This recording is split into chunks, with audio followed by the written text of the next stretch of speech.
सेवितं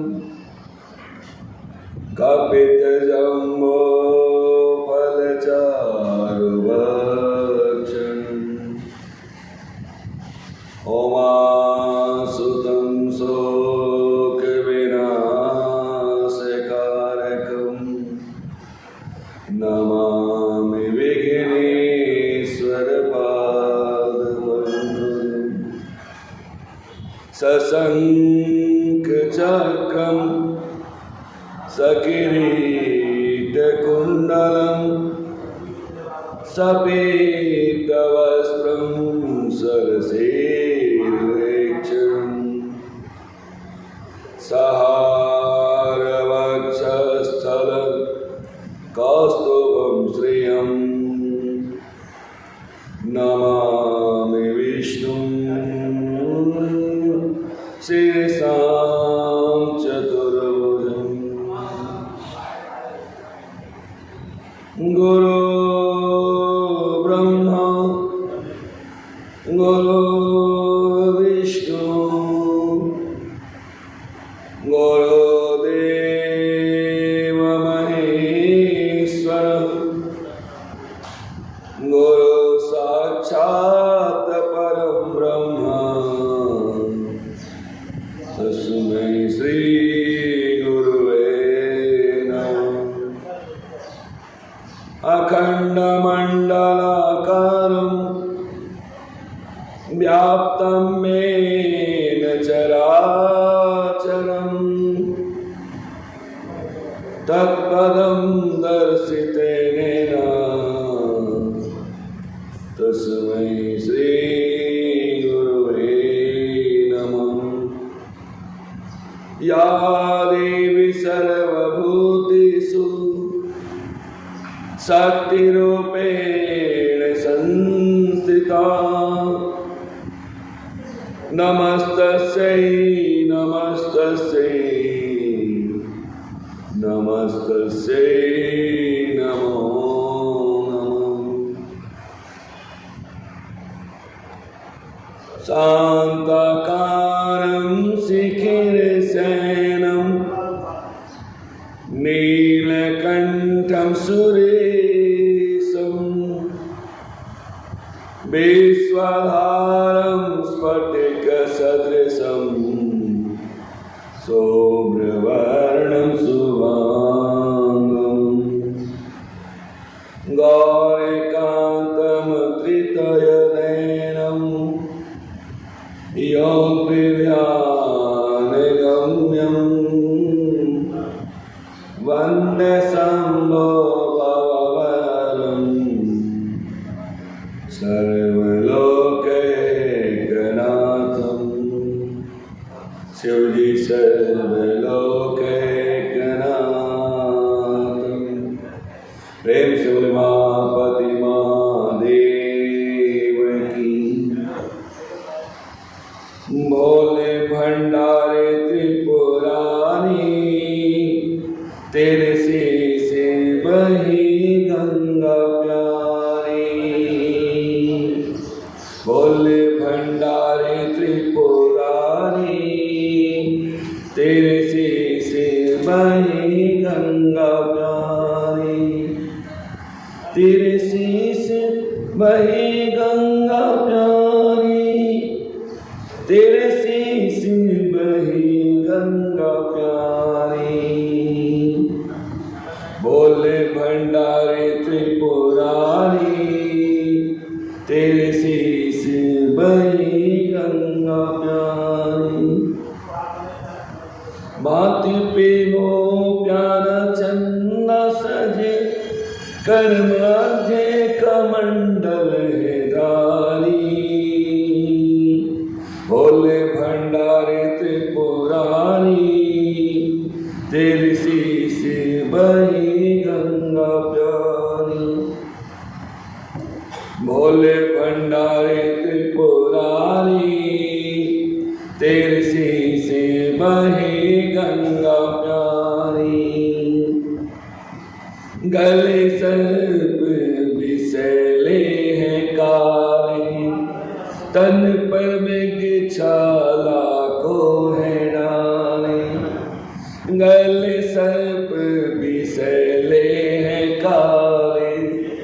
तन पर मृग छाला को नाने, डमरू बजा के जो नृत्य करे, सब झूमे उठे सृष्टि सारी। फिर सी से बही गंगा प्यारी, बोले भंडारी त्रिपुरारी, तेरे शीश बही गंगा प्यारी। बोले भंडारी त्रिपुरारी, तेरे शीश बही गंगा प्यारी। नागेश निराले मत वाले, नागेश निराले मत वाले, रहे मस्त सदा पी की प्याले, रहे मस्त सदा पी के प्याले। अविनाशी है वासी कैलासी,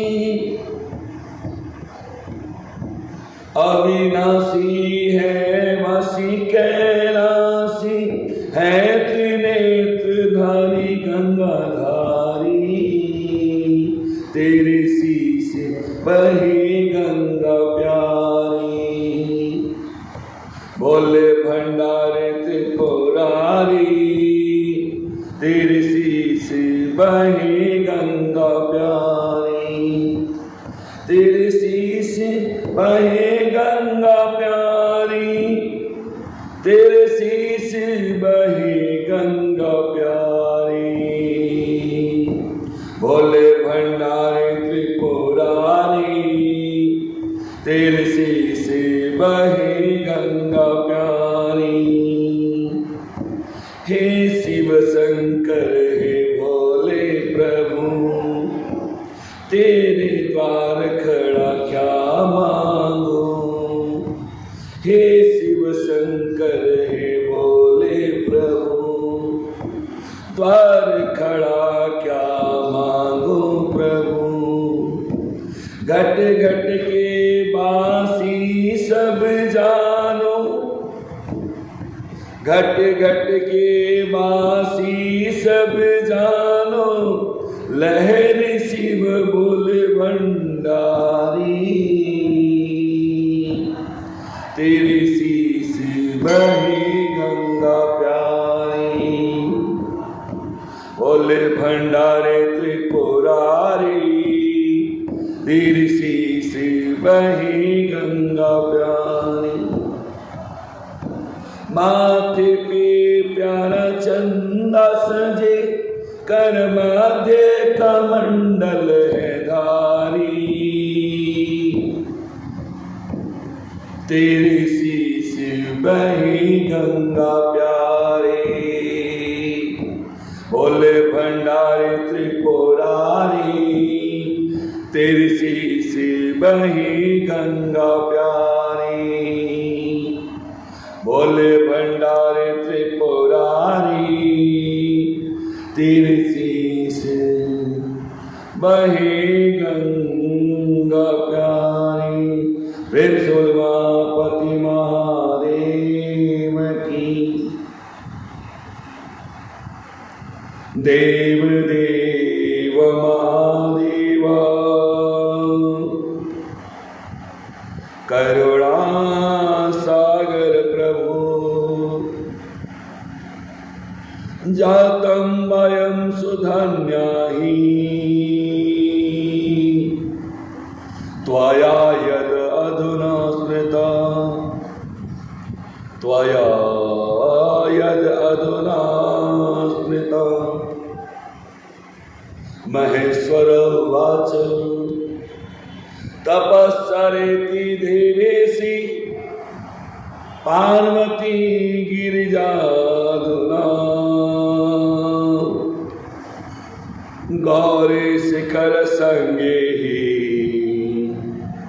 पर्वती दृढ़मानसा, पर्वती दृढ़मानसा। शिव पुराण की रुद्र संहिता के अंतर्गत पार्वती खंड में सूत जी शिव पुराण की कथा को सुनाते हुए ऋषियों से कहते हैं कि महाराज, वास्तव में किसी के भी भक्ति की परीक्षा तब पूर्ण होती है जब उसके जीवन में प्रतिकूल परिस्थितियां आ जाए। संसार में बहुत सारे ऐसे लोग हैं जो प्रेम करने का दंभ भरते हैं, परंतु जैसे ही जिससे प्रेम करते हैं उसके प्रतिकूल कोई समाचार मिल जाए, वैसे ही उनका प्रेम परिवर्तित हो जाता है, बदल जाता है। प्रायः हमने मन में यह बिठा करके रखा हुआ होता है कि अमोक व्यक्ति में ये सारे गुण हैं, अमोक व्यक्ति बड़ा सुंदर है। तो जब भी हम किसी की सुंदरता से प्रेम करते हैं, किसी के बाह्य स्वरूप से प्रेम करते हैं, या किसी ने कह दिया कि अमोक व्यक्ति के पास ऐसा ऐसा गुण है, और सुनने के बाद हमने अपने मन में एक धारणा बैठा ली कि संसार में अब जो भी मिले सब अच्छा ही अच्छा है, तो सुनी सुनाई बात पे पहले हमें अपने बुद्धि से, हमने अपने विवेक से यह निर्णय करना होता है कि जिसके विषय में बात हमने सुनी है वह सत्य है भी अथवा नहीं।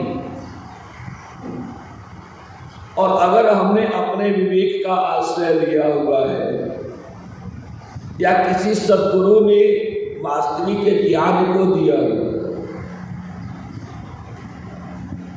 और हमने भगवान की भक्ति करनी शुरू करी, या हमने किसी से प्रेम करना शुरू किया,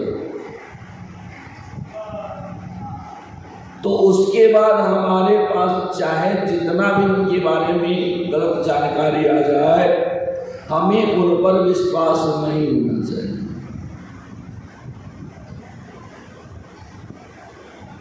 भगवान शिव माता पार्वती की परीक्षा लेने के लिए सप्तऋषियों का आह्वान करते हैं। जैसे ही सप्तऋषियों का आह्वान किया, सप्तऋषि प्रकट हुए।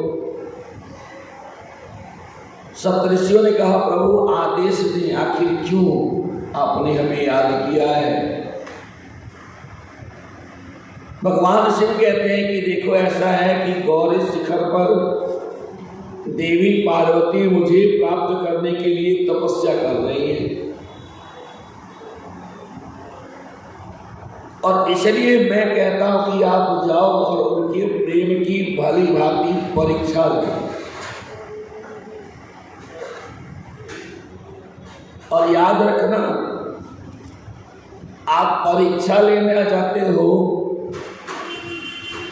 तो उस समय मैं आपको कह रहा हूं कि अगर तुम मेरी निंदा भी करोगे तो तुम्हें मेरी निंदा का पाप नहीं लगेगा।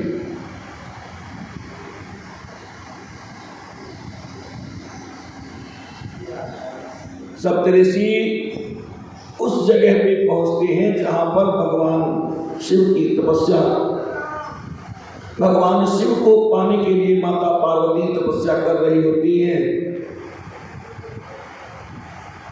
माता पार्वती के शरीर से एक दिव्य पुंज प्रस्फुटित हो रहा है। सप्तऋषियों ने देखा तो ऐसा जान पड़ता है जैसे कि जहां पर माता पार्वती बैठी हुई है वहां पर तपस्या का एक पुंज हो।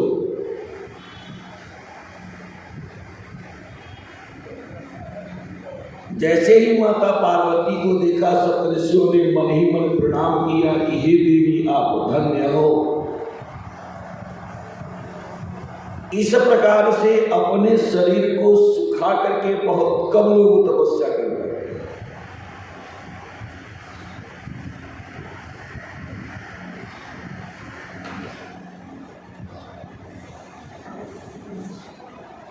सप्तऋषियों का आगमन हुआ, सप्तऋषियों ने जो पदार्पण किया, उसी समय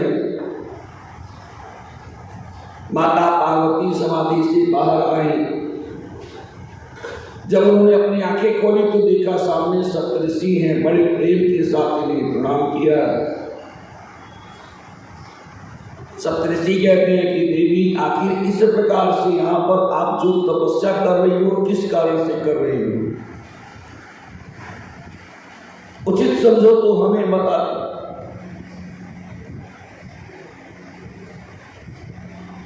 माता पार्वती कहती है कि महाराज, आप सुनेंगे तो आप हंसेंगे, क्योंकि मैं ऐसे के लिए तपस्या कर रही हूं जिन्हें कठिनता से भी प्राप्त नहीं किया जा सकता, जो परम असाध्य है। सुरर्षे शासनं प्राप्यं करोमि सुदृढ़ं तपः रुद्रः पतिर्भवन में विधायेति मनोरथम्। महाराज, मैं रुद्र को अपना पति बनाना चाहती हूं और इसीलिए इतनी कठिन तपस्या कर रही हूं। सप्तऋषियों ने कहा कि महाराज एक बात बताओ, यह ऐसा सम्मति आपको दिया किसने? यह आप बताओ तो मुझे बात समझ में आवे। माता पार्वती कहती है कि भला हो नारद जी का, जो मेरे गुरु बने और उन्होंने इतनी अच्छी सम्मति दी कि जिसने जीवन में भगवान शिव को प्राप्त कर लिया, न समझो उसने सब कुछ प्राप्त कर लिया।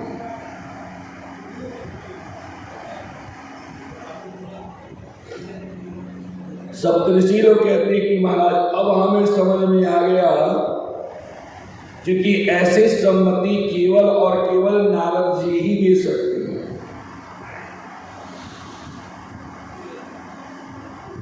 अब जिसने अपना घर छोड़ दिया है, परिवार छोड़ दिया है,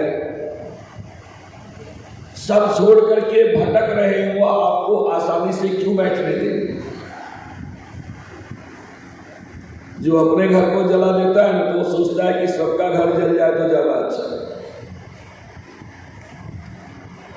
कबीरा खड़ा बाजार में, लिए लुकाठी हाथ और जे घर फूके आपने चले हमारे साथ। भाव तो इसका कुछ और है, लेकिन यहाँ पर कहीं न कहीं वही चीज दिखाई पड़ती है। मानो सप्तऋषि कह रहे हो कि अगर आप गृहस्थ हो और अगर आप दीक्षा लेना चाहते हो तो किसी सद गृहस्थ से ही दीक्षा लेनी चाहिए। आप हो गृहस्थ, घर परिवार को चलाने वाले, और आप जा करके किसी सन्यासी से दीक्षा ले लेते। विचार करो,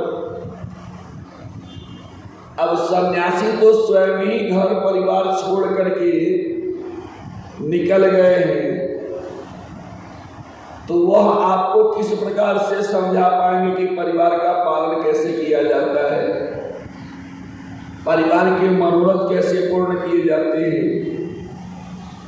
क्योंकि अगर परिवार में आप हो, समाज में हो, तो अगर परिवार का पालन नहीं करते तो आपने अपना कर्तव्य छोड़ दिया। और याद रखो, कर्तव्य का त्याग करके कभी भी जीवन में आप भक्ति को प्राप्त नहीं कर सकते। कर्तव्य पूर्ण करने के बाद ही आप भगवान की भक्ति कर पाओ। कर्तव्य को करते करते आप भगवान की भक्ति कर सकते हो, लेकिन जो आपके लिए निर्धारित कर्म है उनका त्याग करके, उनसे मुख को मोड़ करके अगर आप सोचते हो कि आप भगवान की भक्ति कर लोगे तो संभव नहीं है। फिर आप भगोड़े कहलाओगे।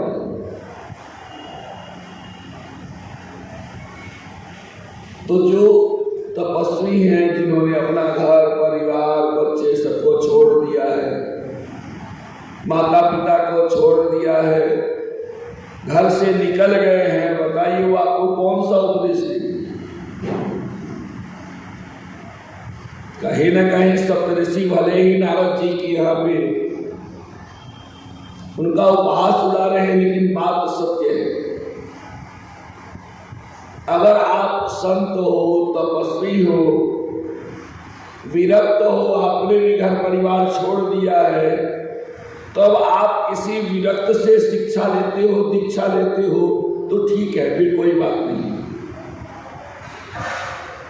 लेकिन अगर आप गृहस्थ हो और गृहस्थ धर्म का पालन कर रहे हो, तो आपको किसी सद गृहस्थ से ही मंत्र लेना चाहिए, उन्हीं की बात समझ में आएगी।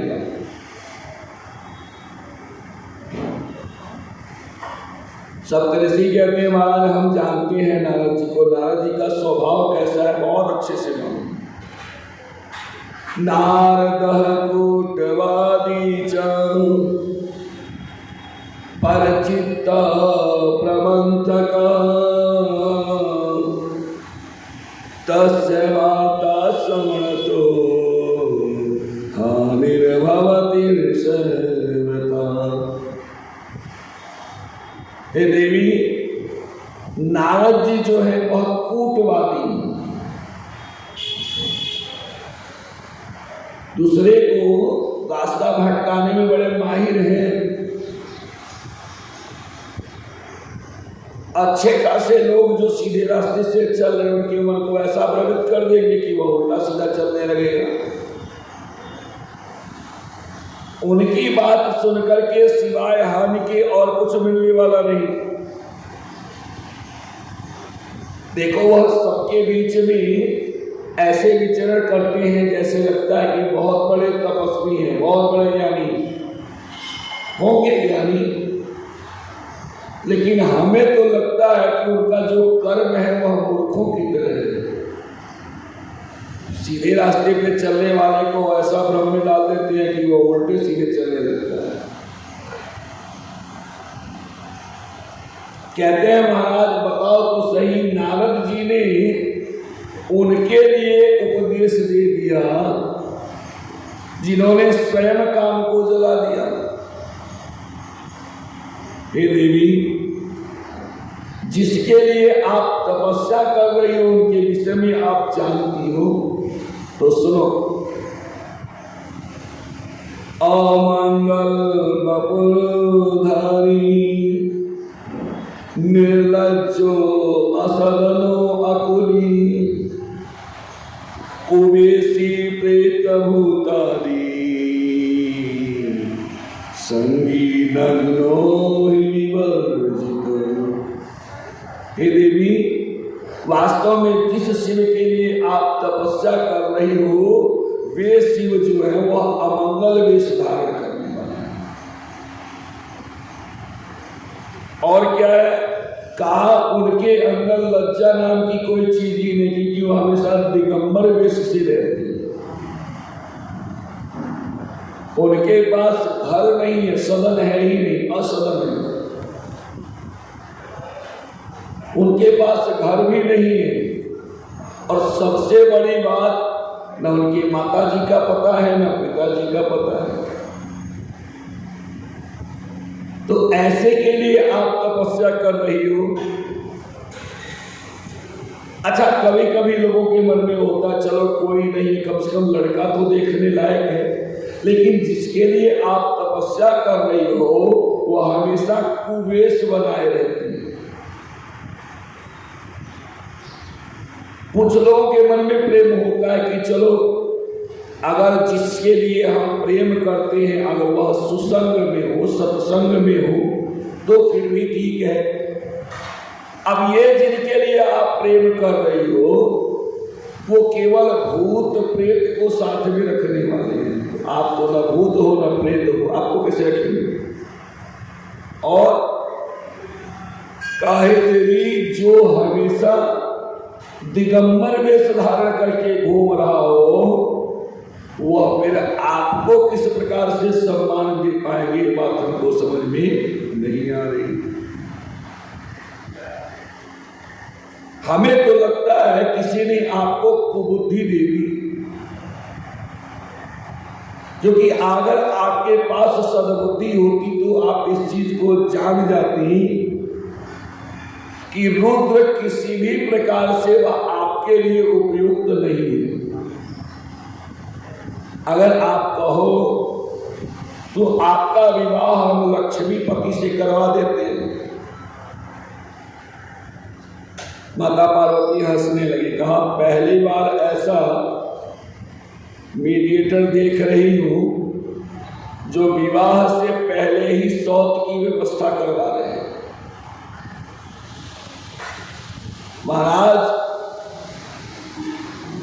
आप कह रहे हो कि लक्ष्मीपति से हम तुम्हारा विवाह करवा देते हैं, तो पहले से ही जो लक्ष्मी के पति हैं वह मेरे पति किस प्रकार से बन सकते हैं, जरा ये तो बता दो।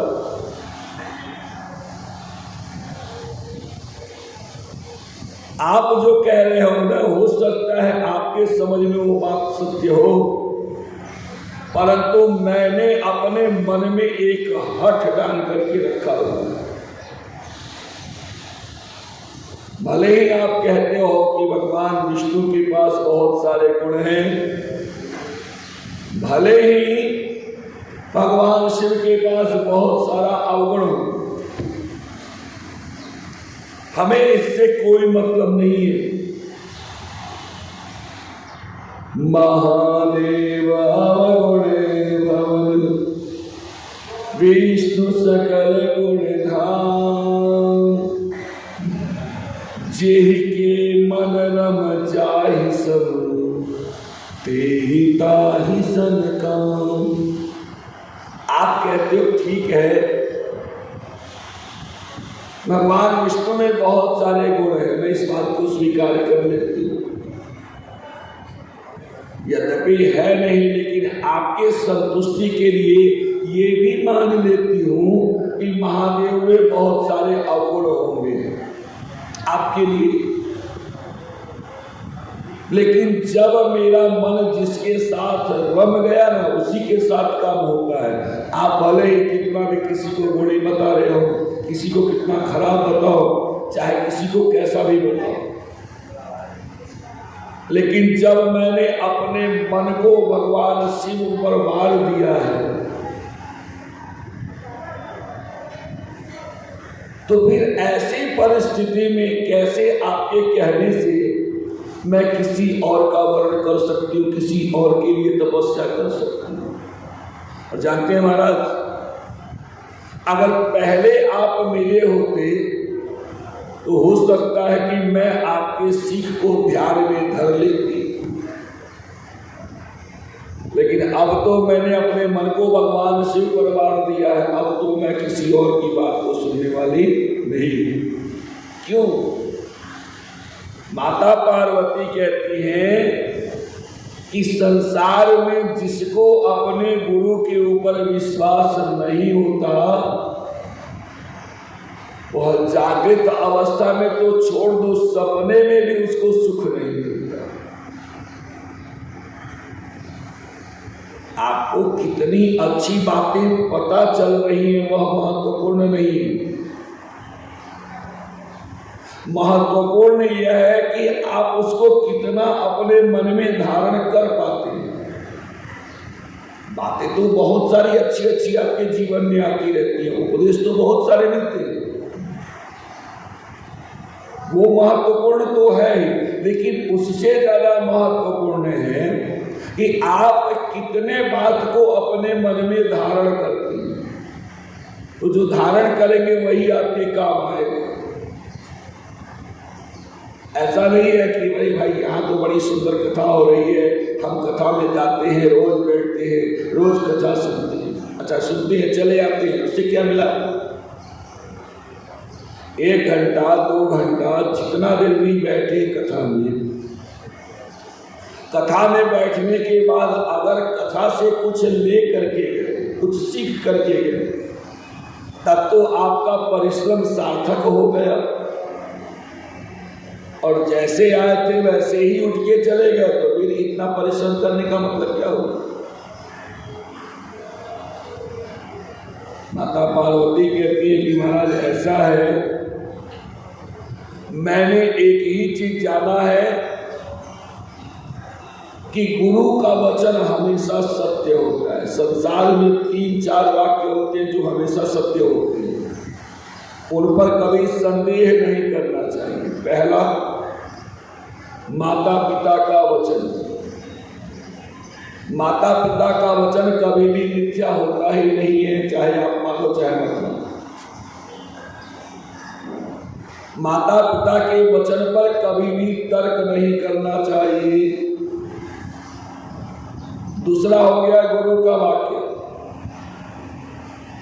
गुरु जब भी उपदेश देते हैं तो अपने शिष्य के हित में उपदेश देते हैं, इसलिए गुरु के वचन के विरुद्ध भी तर्क नहीं किया जाता। तीसरा है भगवान का वाक्य। अब भगवान का वाक्य आपको कैसे मिलेगा? कहा संतों के माध्यम से, सत्संग के माध्यम से। उन वाक्यों पर कभी भी आप तर्क करके नहीं जीत सकते। तर्क करेंगे तो फिर स्लिप होते चले जाएंगे, कहाँ पतन हो जाएगा, कहाँ चले जाएंगे, कुछ पता ही नहीं चलेगा। और सबसे अंतिम है वेद वाक्य। वेद में, शास्त्रों में, उपनिषदों में जो भी बातें हमारे लिए बताई जाती हैं वह एक तरफ से नहीं, चौतरफा हमारे विकास के लिए आवश्यक है। तो उन पर कभी भी अविश्वास नहीं करना चाहिए। माता पार्वती कहती है महाराज सुनो, गुरुणाम वचनम सत्यम इति एषां दृढ़ा मतिः तेषां इहामत्रं सुखं परमं न सुखं क्वचित्। गुणालय विहारी च विष्णु सत्य प्रकृतितः सदाशिव अगुणो प्रोक्त तत्र कारणमुच्यते। आप कहते रहो कितना भी कहो, लेकिन मैंने मन से यह विचार बना लिया है कि अगर शरीर में प्राण रहेंगे तो मैं केवल भगवान शिव के लिए ध्यान करूंगी, उसके अलावा कुछ भी नहीं। अगर शरीर में प्राण रहेंगे तो मैं भगवान शिव के लिए प्रार्थना करूंगी, उसके अलावा कुछ और। राम सिया राम जय जय राम, राम सिया राम जय जय राम, राम सिया राम जय जय राम, राम सिया राम जय। जन्म कोटि लगी रगर हमारी, बरौ संभोनत रहा कुमारी। राम सिया राम जय जय राम, राम सिया राम।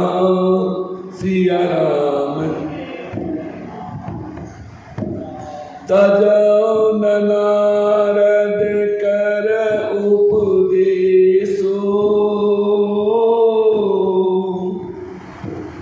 आप कहीं सतबार महेशु। राम सिया राम जय जय राम, राम सिया राम जय माता पार्वती ने दो बातें बड़ी गजब की और बड़ी विचित्र कही है।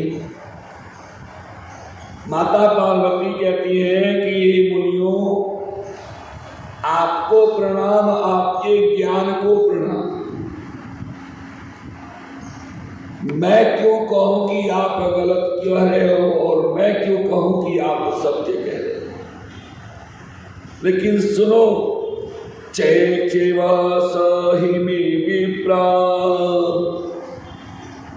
विवाहं न करिष्यति अविवाह सदाहं स्याम सत्य सत्य वदाम्यहम्। ध्यान देकर सुनिए महाराज, आप लोग जो कह रहे हैं ना, तो मैंने अपने मन में विचार किया हुआ है कि अगर मैं विवाह करूंगी तो भगवान शिव के साथ विवाह करूंगी, नहीं तो जीवन में कभी भी मैं विवाह ही नहीं करूंगी। हमने यह प्रतिज्ञा की। उसका कारण क्या है? अपने बात को दूसरे भाव में समझाते हुए कहती हैं कि अगर भगवान शिव स्वयं सामने से आवे और सामने से आकर के कह दे कि देवी तुम तपस्या करना बंद कर दो, मुझे मत पाओ, मुझे पाने की इच्छा छोड़ दो, एक बार नहीं, अगर भगवान शिव 100 बार कहेंगे ना तब भी नहीं छोड़ो। अच्छा, आपको थोड़ा विचित्र नहीं लग रहा है कि जिसके लिए आप तपस्या कर रहे हो, जिसकी आप पूजा कर रहे हो, और वही आकर के आपको कहता है कि आपको मेरे लिए तपस्या नहीं करनी है, तो आपको उनकी बात माननी चाहिए कि नहीं माननी चाहिए? आप तो उनकी ही पूजा कर रहे हो, आप तो उनकी ही तपस्या कर रहे हो, और वही आकर के कह रहे हैं कि भैया आपको मेरी पूजा नहीं करनी चाहिए। तो आपको पूजा करनी चाहिए कि नहीं करनी चाहिए? माता पार्वती ने बड़ी जबरदस्त बात कही है। माता पार्वती समझा रही है, बता रही है कि देखो भगवान शिव कितने महान हैं। क्योंकि संसार में जो तुच्छ लोग होते हैं ना, छोटे लोग होते हैं, वो कहते हैं कि भाई आप मेरी पूजा करो, आपको सब कुछ मिल जाएगा। ऐसे बहुत सारे लोग मिलेंगे, है ना? आप मेरे कहना मानो तो आपको ये मिल जाएगा, आप मेरी पूजा करो आपको ये मिल जाएगा। लेकिन जो महान होते हैं, जो संत स्वभाव के होते हैं, जिनकी कहीं तुलना ही नहीं की जा सकती, वो कभी नहीं कहेंगे कि आप मेरी पूजा करो। एक माँ अपने बच्चे से कहती है क्या कि तुम सबकी पूजा छोड़ दो, मेरी पूजा शुरू कर दो? कहती है कोई माँ? कभी सुना है कि कोई माँ कहती हो अपने बच्चे से कि तुम्हें संसार में किसी की पूजा करने की आवश्यकता नहीं, केवल मेरी पूजा करो? माँ ये बात कभी नहीं कहती। अगर वास्तव में सतगुरु आपके जीवन में है, तो क्या वो सद्गुरु इस बात को कहेंगे कि आपको किसी की पूजा नहीं करनी है, आप सिर्फ मेरी पूजा करो? याद रखो, कोई भी गुरु अगर ये कहने लगे कि संसार में किसी की पूजा करने की आवश्यकता नहीं है, आप मेरी पूजा करो, आपको पुण्य मिलेगा, आपको स्वर्ग मिलेगा, आपको धन मिलेगा, तो बिना कहे समझ जाना कि वो गुरु नहीं, लघु है, छोटे हैं वो।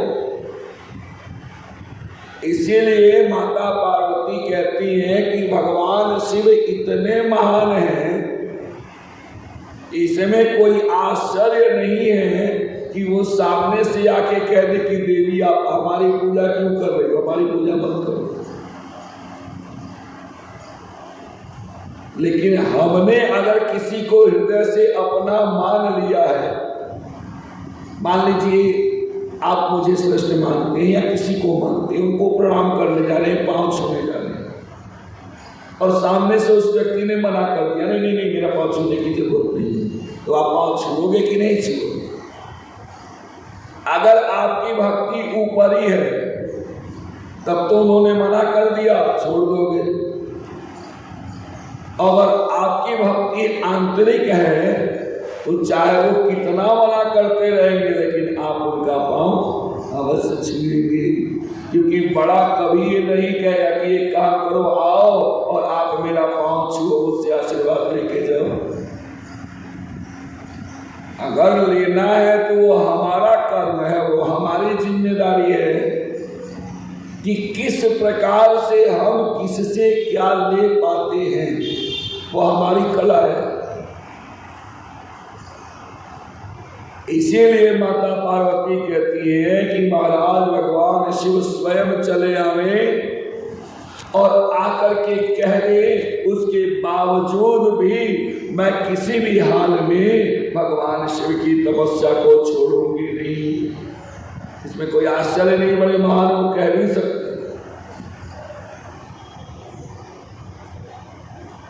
जब इस प्रकार से सप्त ऋषियों ने सुना तो सप्त ऋषि माता पार्वती को प्रणाम करते हैं और कहते हैं, धन्य हो देवी, धन्य हो।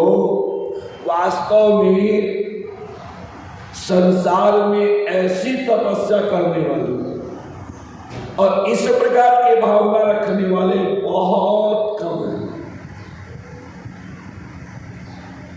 आपने तपस्या की पराकाष्ठा को भी पार कर दिया।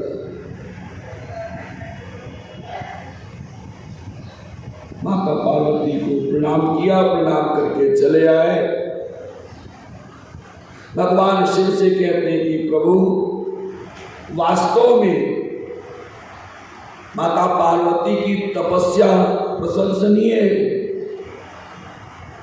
वह अगर जीवित है तो आपके लिए जीवित है, और अगर आप अपने प्राण का त्याग करेंगे तो भी आपके लिए करेंगे। अच्छा, जब सप्त ऋषि लोग चले गए तो भगवान शिव ने मन में विचार किया कि भाई देखो, ये तो सुनी सुनाई वाक्य है। कई बार ऐसा होता है ना कि जो मीडिएटर लोग होते हैं, जिस प्रकार की सेवा उनकी होती है उसी प्रकार की भावना भी वो मन में बना लेते हैं। ऐसा कहा जाता है कि पहले लड़के और लड़की के विवाह को देखने के लिए, लड़की के लिए वर खोजने की जिम्मेदारी ब्राह्मण और ठाकुर पर होती थी। ठाकुर मतलब नौ ठाकुर, ये दो लोगों पे दूल्हे को खोजने की जिम्मेदारी होती थी। कई बार ऐसा होता था कि किसी घर में गए, लड़का थोड़ा सा मध्यम श्रेणी का भी है, लेकिन वहाँ पर इन लोगों का सम्मान कुछ ज़्यादा कर दिया जाता था, तो आकर के रिपोर्ट बड़ी अच्छी देती थी, भाई बड़ा सुंदर घर परिवार है, बड़ा सुंदर सम्मान किया जा रहा है, इसका मतलब लड़का भी बड़ा अच्छा होगा, और विवाह हो जाता था। अच्छा, कई बार ऐसा भी होता था कि परिवार भी बड़ा अच्छा है, लड़का भी बड़ा अच्छा है, लेकिन जब ये लोग खोजने के लिए गए तो इनका सम्मान थोड़ा ठीक ठाक नहीं किया गया। तो आकर के रिपोर्ट दे देती थी कि भाई देखो, आपको कितना भी अच्छा लगा हो, लेकिन सत्य है कि ना ही वह परिवार अच्छा है और ना ही वह लड़का अच्छा है। क्यों ऐसा होता है? उसके पीछे सबसे बड़ा कारण यह है कि आपके घर के अंदर क्या है वह हमें नहीं पता। आपके मन के अंदर क्या है, बहुत ध्यान करेंगे तो हो सकता है कुछ भाव पता चल जाए, लेकिन वो भी पूरी तरह से पता नहीं चलता। लेकिन आपके घर के पास जाने के बाद आपका व्यवहार कैसा होता है, उससे हम निश्चय पर पहुंचते हैं कि वास्तव में आप कैसे हो। जो व्यवहार आप प्रकट करते हो उससे हम अंदाजा लगाते हैं कि वास्तव में आप कैसे हैं। तो इसीलिए भगवान शिव ने मन में विचार किया कि सप्तऋषि लोग गए, हो सकता है अच्छे से परीक्षा न लिया हो संकोच के कारण, या हो सकता है देवी पार्वती की बात इनके मन में न आई हो। इससे पहले जो माता पार्वती ने कहा कि भगवान शिव स्वयं आकर के 100 बार कहेंगे तो भी मैं उनकी तपस्या नहीं छोड़ूंगा, उसी बात को सार्थक करने के लिए भगवान शिव स्वयं माता पार्वती की परीक्षा लेने के लिए एक विप्र के रूप में प्रकट होते हैं। प्रेम से उमापति महादेव की। आप जग से निराले बोले प्रभु, आप जग से निराले बोले, बस कैलाश रहना गजब ढा गया, बस कैलाश रहना। एक तो गंगा जटा से निकलती रही, एक तो गंगा जटा से निकलती, उस पे चंदा सुहाना गजब ढा गया, उस पे चंदा सुहाना आप जग से निराले भोले प्रभु, आप जग से निराले, वास कैलाश करना गजब ढा गया, वास कैलाश करना रूप देखा जो तेरा दीवाना हुआ, रूप देखा जो तेरा, तेरे चरणों का सेवक जमाना हुआ, तेरे चरणों का सेवक, सोहे मृग छाला कानों में कुंडल सजे, सोहे मृग छाला कानों में, तल पे भस्मी रमाना गजब ढा गया, तल पे भस्मी रमाना, आप जग से निराले हैं बोले प्रभु, आप जग से निराले हैं, वास कैलाश करना गजब ढा गया, वास कैलाश करना, खाके भांगे धतूरा नशे में हुए, खाके। अच्छा, एक बात जरा सोचेंगे चलते चलते, हमें क्यों लगता है कि शिव जी भांग खाते हैं, धतूरा खाते हैं? कभी विचार किया?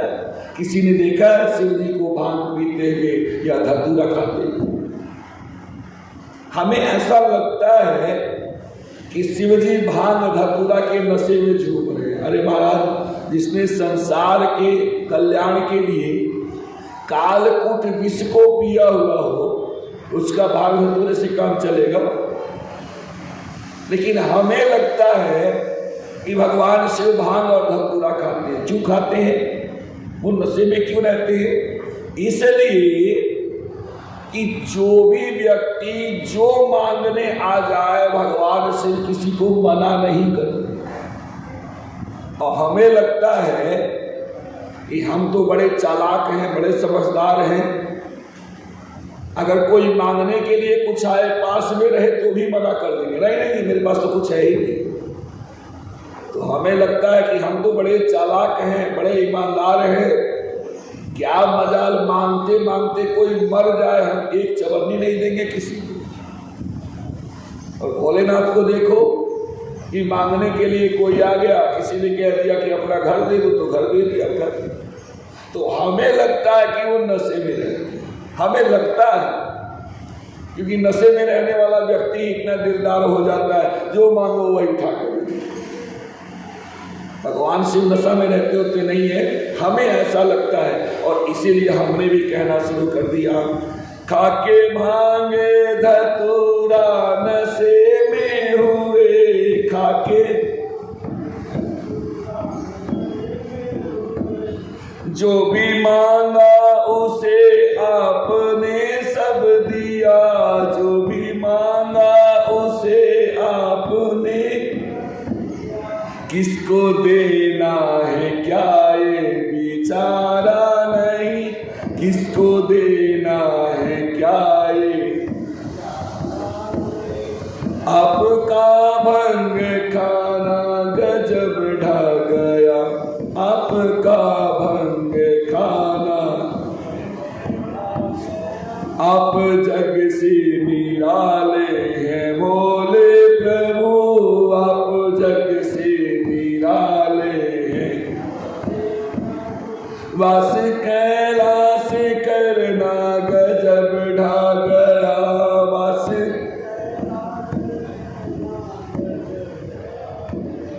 एक तो गंगा जटा से निकलती रही, एक तो गंगा जटा से, उस पे चंदा सुहाना गजब ढा गया, उस पे